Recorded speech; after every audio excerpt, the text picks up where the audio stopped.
Hello students, तो आज हम इम्पोर्टेंट क्वेश्चन डिस्कस करेंगे फार्माकोलॉजी डिप्लोमा सेकेंड ईयर। जो आपका सेक्शन में होता है शॉर्ट क्वेश्चन, तो उसमें क्वेश्चंस हैं हमारे और उनके कुछ आंसर्स हैं। ठीक है, तो हम एक एक करके डिस्कस करेंगे। तो थोड़ा सा हम देख लेते हैं ओवरव्यू कि हमने लगभग 16 क्वेश्चंस आपके निकाले हैं जो एज ए आपके एग्ज़ाम के पॉइंट ऑफ व्यू से बहुत ज़्यादा इंपॉर्टेंट हैं। कौन कौन से हैं? डिफाइन फार्माकोलॉजी, सेकेंड क्वेश्चन है define nasal decongestant with examples.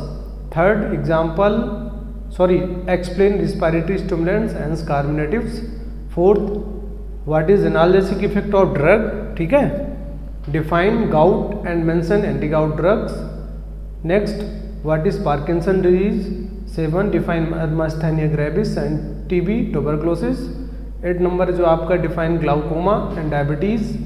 9th number है difference between expectorant and antitussive and mention examples. 10th number question आपका what are cardiotonics, hypertension and arrhythmia. 11th number है define haematinics with examples. 12th number है आपका है what is contraceptives with examples. 13 number है आपका define antacids, laxative, peptic ulcer with examples. 14 number है आपका define diarrhoea and leprosy and their drugs. ठीक है, 15 नंबर है आपका explain antiseptic and disinfectants with examples. Last question है आपका what is sex hormones and mention examples. ठीक है, तो अगर पहले क्वेश्चन की बात करें तो डिफिनीशन ऑफ फार्माकोलॉजी। तो pharmacology is a branch of medicine pharmaceutical science concern with drug और medication action where a drug may be defined as any artificial, natural और endogenous molecules which exerts a biochemical or physiological effect on cell, tissue, organ and organism। मतलब जो हमारा pharmacology होता है उसमें क्या करते हैं, हम ड्रग का एक्शन देखते हैं। किस पे देख सकते हैं हम? फिजियोलॉजिकल इफेक्ट आपका सेल, टिश्यू, ऑर्गन या फिर ऑर्गेनिज्म, या फिर आप बोल सकते हो एक हेल्थी लिविंग बीइंग पे हम देख सकते हैं उसका एक्शन कि हमारा ड्रग कैसा काम कर रही है, क्या काइनेटिक इफेक्ट आ रहा है, क्या उसका डायनेमिक इफेक्ट आ रहा है। क्लियर? जो आपका नेक्स्ट सेकंड क्वेश्चन है वो क्या है? Define nasal decongestants with example. Nasal decongestion का मतलब होता है डिकंजेस्टेंट्स और nasal decongestants type of pharmaceutical drug that is used relieve congestion, nasal congestion in the upper respiratory tract. मतलब नेजल डिकंजेस्टेंट अब तब यूज करेंगे जब आपकी जो नोज है वो नॉस्ट्रिल है वो कम्प्लीटली ब्लॉक हो रही है, आप प्रॉपर सांस नहीं ले पा रहे हो, ब्रीथ नहीं कर पा रहे हो। ठीक है, तो उस केस में हम क्या करते हैं, नेजल डिकंजेस्टेंट देते हैं। उसका एग्जांपल हमारे क्या है? Phenylephrine and metazoline and oxymetazoline also. ठीक है, अब देखिए जो हमारा थर्ड क्वेश्चन है explain respiratory stimulants and carminatives. अगर हम रिस्पायरेटरी स्टिमुलेंट्स की बात करें तो क्या है? The respiratory stimulants are medications used to stimulate respiration post anesthesia or treat respiratory conditions such as chronic obstructive pulmonary disease, COPD, respiratory depression और failure। मतलब जो रिस्पायरेटरी स्टिमुलेंट्स होते हैं हमारी बॉडी में क्या करते हैं, वो रिस्पायरेशन रेट को बढ़ा देते हैं। किस में दे, मतलब किस कंडीशन में हम दे सकते हैं? एनेस्थीसिया के बाद दे सकते हैं, या फिर आपको COPD की दिक्कत है, अस्थमा की दिक्कत है, या फिर आपको कोई भी रिस्पायरेटरी रिलेटेड दिक्कत है तो हम यूज करते हैं रिस्पायरेटरी स्टिमुलेंट्स का। अगर हम बात करें एग्जाम्पल की तो caffeine and oxygen example of respiratory stimulant. Then next definition हमारी है कार्बोनेटिव। तो carminative is a herb or preparation intended to either prevent formation of gas in the gastrointestinal tract. जो आपके पेट में गैस बनने लगती है, जब आपको पेट में दर्द होने लगता है तो उस केस में गैस को बाहर करने के लिए शरीर से, उस केस में हम देते हैं कार्बोनेटिव्स। उसका एग्जाम्पल है हमारा कोरिएंडर मतलब धनिया, फेनिल एंड कार्डमम। ठीक है, नेक्स्ट हमारा फोर्थ नंबर क्वेश्चन क्या है? Define analgesic with examples. अब देखो क्या है, एनाल्जेसिक्स क्या होते हैं? An analgesic drugs also called simply an analgesic or pain reliever or pain killer is an membrane of the group of drug used to achieve relief from pain. मतलब analgesic ऐसी category की drug होती हैं जो हमें दर्द से राहत दिलाती हैं। ठीक है, एग्जाम्पल्स इसके पैरासीटामोल है, डिक्लोफेनेक है, आइबुप्रोफेन है, नीमोसलाइड है, बहुत सारे एग्जाम्पल हैं तो आप वहाँ पे मेंशन कर सकते हो। जो हमारी नेक्स्ट फिफ्थ डिफिनीशन है define gout and mention anti gout drugs. Gout is a painful form of arthritis. मतलब ये एक अर्थराइटिस का पार्ट है। When your body has extra uric acid, sharp crystals may from in the big toe and other joints causing episodes of swelling and pain called gout attacks. Gout के case में क्या होता है, this is type of arthritis, और जो आपके small and big joints हैं, जो जोड़ हैं, उसमें यूरिक एसिड के क्रिस्टल्स बनने लगते हैं, जिसकी वजह से आपको समय समय पे एक टाइम ड्यूरेशन पे आपको वहाँ पे स्वेलिंग और पेन की दिक्कत आ सकती है, उसको बोलते हैं गाउट। इसके एग्जाम्पल क्या हैं, जो हमारी एंटी गाउट ड्रग्स हैं, कोलिचिसिन एंड एलोप्रिनॉल। जो नेक्स्ट हमारा क्वेश्चन है 6 नंबर है, पार्किंसन डिजीज। तो Parkinson disease is a brain disorder that cause unintended और uncontrollable movement such as shaking, stiffness and difficulty with balance and coordination. या फिर आप ये भी बोल सकते हो कि Parkinson is a neuro degenerative disease, मतलब जहाँ पे न्यूरॉन्स का डिजनरेशन होने लगता है, और क्या होता है, हमारी बॉडी के जो वॉलेंट्री मसल्स हैं, वॉलेंट्री मूवमेंट हैं, उससे हमारा कंट्रोल नहीं रहता, स्टिफनेस हो जाती है, ठीक है, शेकिंग, या फिर जो हमारा बैलेंस कोऑर्डिनेशन है ब्रेन से, वो हमारा इम्बैलेंस हो जाता है। अगर नेक्स्ट हम क्वेश्चंस की बात करें कि define myasthenia gravis and TB, तो मस्थैनिया ग्रेविस क्या है हमारी, myasthenia gravis is a characterized by weakness and rapid fatigue of any of the muscle under your voluntary control, मतलब जो हमारी वॉलेंट्री मसल्स हैं उसमें वीकनेस आ जाएगा, ठीक है, और फटीग की प्रॉब्लम आएगी, बहुत ज़्यादा हरारत होगी।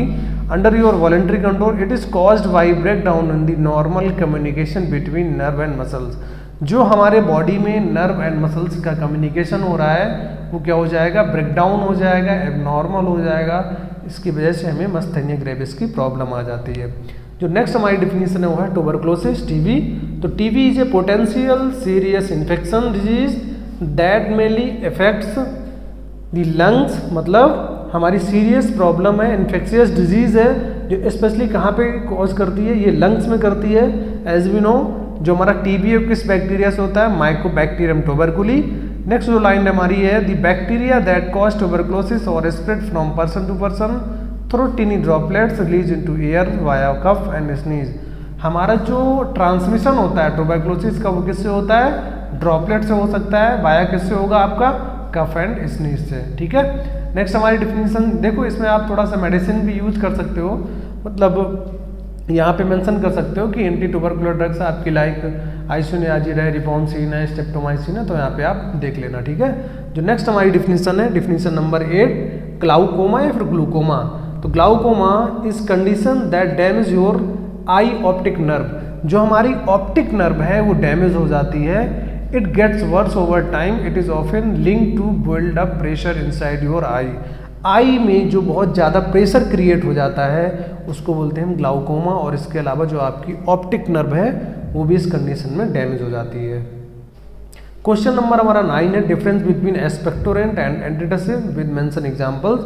अगर हम बात करें एक्सपेक्टोरेंट की, तो expectorant is medicine you can use when you have cough that produce mucus. Expectorant help thin the secretions in your airway and loosen up mucus so you can make your cough more productive। Expectorant का मतलब होता है जो आपका कफ है, जो आपका sputum है या फिर म्यूकस है, उसको क्या करता है, उसकी विस्कोसिटी कम कर देता है, डाइल्यूशन बढ़ा देता है, जिससे उसकी प्रोडक्टिविटी बढ़ जाती है, मतलब वो बाहर निकलने की जो प्रक्रिया प्रोसेस है वो बढ़ जाती है। उस केस में हम क्या, जब कफ की दिक्कत होती है या फिर रिस्पायरेटरी की दिक्कतें होती हैं, तब उस केस में हम यूज़ करते हैं एक्सपेक्टोरेंट। अगर हम बात करें एग्जाम्पल्स की, तो हमारे पोटेशियम आयोडाइड एंड गुएफेंसिन इसके एग्जाम्पल हैं, ठीक है। अब बात करते हैं एंटीटसिव। जो हमारे एक्सपेक्टोरेंट है वो पेरिफेरली वर्क करते हैं, बट जो एंटीटसिव है वो कहाँ पे वर्क करते हैं, हमारे ब्रेन में वर्क करते हैं। तो डिफिनीशन हम देख लेते हैं थोड़ा सा। Antitussive are medicine that suppress coughing also known as cough suppressant, हम कफ सप्रेसेंट भी बोलते हैं इनको। Antitussive are thought to work by inhibiting coordinating region for cough located in the brain stem. जो हमारे ब्रेन में कफ सेंटर है उसको सप्रेस करते हैं, जैसा कि हमने बताया कि जो एक्सपेक्टोरेंट है आपका पेरिफेरली वर्क करता है, but in case of antitussive always work on centrally on brain, ठीक है, which act directly act on your cough centre, ठीक है। अगर एग्जाम्पल की बात करें जो एंटीटसिव है उसमें कोडीन एंड फोलकोडीन। इसके अलावा जो 10th नंबर आपका क्वेश्चन है, what are cardiotonic, hypertension and arrhythmia. अगर कार्डियोटोनिक में क्या होता है, हमारा जो कार्डियोटोनिक्स होते हैं वो हमारे हार्ट की जो मसल्स हैं उनमें एफिशिएंसी को बढ़ा देते हैं और कॉन्ट्रैक्शन को इम्प्रूव कर देते हैं। इसके अलावा हमारी बॉडी में टिश्यूज़ में ये ब्लड फ्लो को इम्प्रूव कर देते हैं। अगर हम एग्जाम्पल की बात करें जो हमारा कार्डियोटॉनिक है, तो सबसे बेस्ट एग्जाम्पल है डिजॉक्सिन। हाइपरटेंशन क्या होता है? तो high blood pressure hypertension is common condition in which the long term force of the blood against your artery walls. ठीक है, अगर आर्टरी वॉल्स पे लॉन्ग टाइम में, बहुत लंबे टाइम से आपका फोर्स पड़ रहा है, तो उस केस में आपको किसकी दिक्कत आ सकती है? हाइपरटेंशन या फिर हाई बीपी की दिक्कत आ सकती है। That it may eventually cause health problems, ultimately आपको हेल्थ की दिक्कत आएगी, सच एज हार्ट डिजीज।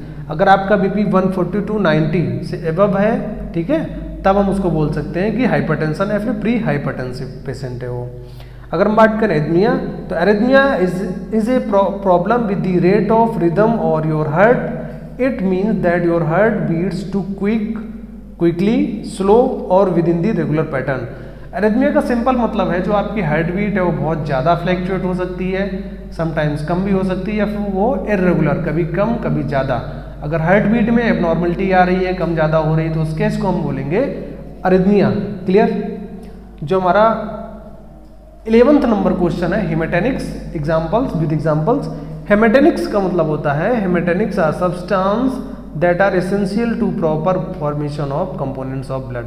देखो हेमेटेनिक्स का हम यूज़ कब करते हैं? जब हमारी बॉडी में हीमोग्लोबिन या फिर ब्लड की डिफिशियंसी हो जाती है, उस केस में हमें क्लिनिकली हेमेटेनिक्स का यूज़ करना पड़ता है। या फिर किसी पर्सन को एनीमिया हो गई है या फिर आरबीसी का बनना थोड़ा सा कम हो गया है, तो उस केस में हम क्या देते हैं? हेमेटेनिक्स देते हैं। एग्जाम्पल आपके folic acid, vitamin B12 and iron components. 12th number जो हमारा क्वेश्चन है, what is contraceptives with examples. तो कॉन्ट्रासेप्टिव्स क्या होते हैं? These are birth control also known as contraception is design to prevent pregnancy. ये हमारे क्या होते हैं? बर्थ कंट्रोल पिल्स होते हैं, ऐसी मतलब सब्सटेंस, ऐसे पदार्थ जो हमारी प्रेगनेंसी को ना आने दें, टू प्रिवेंट प्रेगनेंसी, उसको बोलते हैं कॉन्ट्रासेप्टिव्स। अगर हम बात करें एग्जाम्पल की, तो बहुत ही वेल नोन कॉन्ट्रासेप्टिव आपका है कंडोम एंड सेरेब्रल कैप्स। ठीक है, इसके अलावा बहुत सारे मेथड्स आपके यूज होते हैं फॉर कॉन्ट्रासेप्शंस। जो नेक्स्ट हमारा क्वेश्चन है, ठीक है, define antacids, laxative and peptic ulcer with examples. अगर हम बात करें एंटासिड्स की, तो antacids are medicine that counteracts neutralize the acid in your stomach to relieve indigestion and heartburn. देखो एंटासिड्स का मतलब होता है जो हमारे स्टमक में एसिड बनना है उसको न्यूट्रलाइज करेगा, जिससे आपको इंडाइजेशन या फिर जो हार्टबर्न की प्रॉब्लम आ रही है वो प्रिवेंट हो जाएगी। अगर हम बात करें एग्जाम्पल की, एंटासिड्स कौन से? Aluminium hydroxide, magnesium carbonate, magnesium trisilicate. Laxative क्या होते हैं? Laxative, purgative, a substance that loosen stool and increase bowel movement, they are used to treat prevent constipation। Laxatives क्या करते हैं? जो हमारा स्टूल है, वेस्ट मटेरियल है, उसको लूज कर देते हैं। लूज करने के बाद हमारा बाउल मूवमेंट को बढ़ा देते हैं, पेरिस्टाल्सिस मूवमेंट को बढ़ा देते हैं, जिससे हमारा जो स्टूल है या वेस्ट मटेरियल है वो ईजिली एक्सपेल आउट हो जाए। और स्पेशली हम कब देते हैं? लैक्सेटिव मोस्टली यूज़ करते हैं हम कॉन्स्टिपेशन को प्रिवेंट करने के लिए। अगर एग्जांपल्स की बात करें, आपका मिथाइल सेलुलोज है, व्हीट ब्रान एंड इसबगोल। ठीक है, अब जो पेप्टिक अल्सर क्या होता है? पेप्टिक अल्सर इज ए सोर on the lining of your stomach. जो स्टमक में म्यूकस मेम्ब्रेन है उसमें लाइनिंग हो जाती है। ठीक है, स्मॉल इंटेस्टाइन और इसोफेगस, आपका स्टमक हो सकता है, स्मॉल इंटेस्टाइन हो सकता है, या फिर आपका इसोफेगस हो सकता है। Peptic ulcer in the stomach called gastric ulcer. अगर वो स्टमक में प्रॉब्लम हो रही तो उसको गैस्ट्रिक अल्सर बोलेंगे। Duodenal ulcer is the peptic ulcer develop in the first part of your small intestine, duodenum. ठीक है, तो ये आपको चीज़ें पूरी समझ में आ गई। और जो हमारा नेक्स्ट क्वेश्चन है 14, वो है define diarrhoea and leprosy and their drugs. Diarrhoea का मतलब क्या होता है? उस केस में क्या होता है? Loose watery and possible more frequent bowel movement. Diarrhoea के केस में क्या? देखो कॉन्स्टिपेशन के केस में क्या था आपका?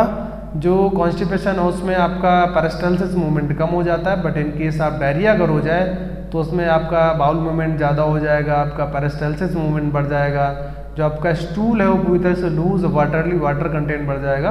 तो उस केस में हम क्या बोलते हैं? उसको डायरिया बोलते हैं। लेप्रोसी क्या होता है? तो leprosy is a chronic infectious disease caused by Mycobacterium leprae and nerves and acid fast rod shaped bacillus.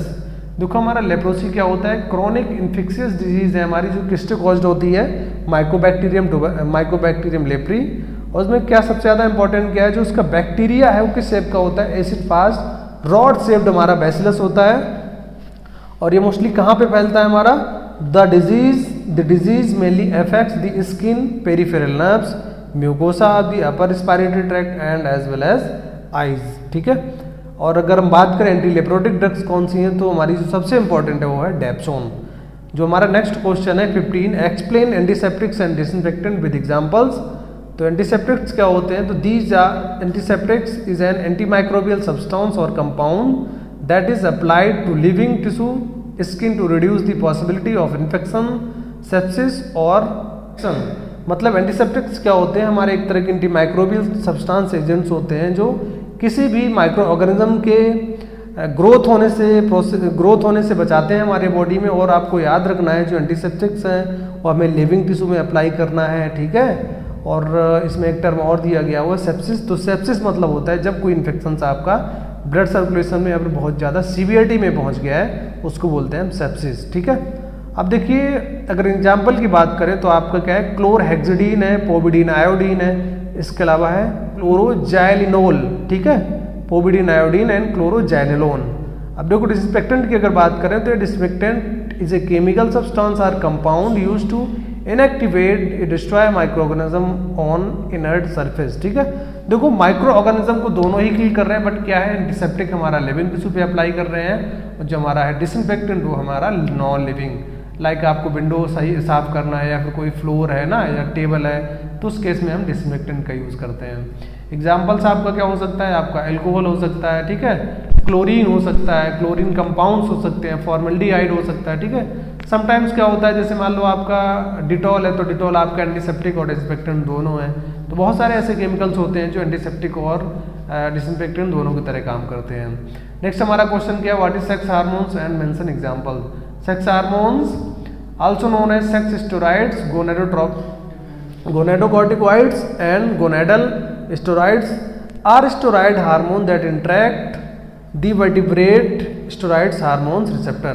मतलब जो हमारी बॉडी में जैसे मान लो अगर हम सेक्स हार्मोन्स की बात करें, ठीक है, गोनाडोकॉर्टिकॉइड्स या फिर गोनाडोट्रोपिक्स हार्मोन्स या फिर गोनाडल स्टेरॉइड्स की बात करें या फिर स्टेरॉइड्स की बात करें, क्या होता है, मेल का सेक्स हार्मोन्स अलग होगा, फीमेल का अलग होगा। अगर वो मेल का है तो आपका टेस्टोस्टेरोन में आपका जो आपका टेस्टोस्टेरोन प्रोडक्शन है उसके लिए रिस्पॉन्सिबल होगा। ठीक है। और बहुत सारे उसके अलग फीचर्स मतलब और बहुत सारे फंक्शन होते हैं। अगर आपका फीमेल हार्मोन्स है तो उसका काम अलग होगा कि मैमली ग्लैंड्स को इंक्रीज कर रहा है। ठीक है। और इसके अलावा जो मेंस्ट्रुअल साइकिल्स है उसको थोड़ा सा मेंटेन कर रहा है। तो अगर बात करें एग्जांपल्स की तो एंड्रोजेंस है आपका, एंड्रोजेंस है, एस्ट्रोजेंस है एंड प्रोजेस्टेरोन्स है। तो these are example of sex hormones. ठीक है। और आई होप आपको ये वीडियो अच्छा लगा होगा, क्वेश्चन आपको समझ में आएंगे। ठीक है। अगर आपका कोई क्वेश्चन है तो most welcome in my comment section. Thank you and for your exam. Thank you.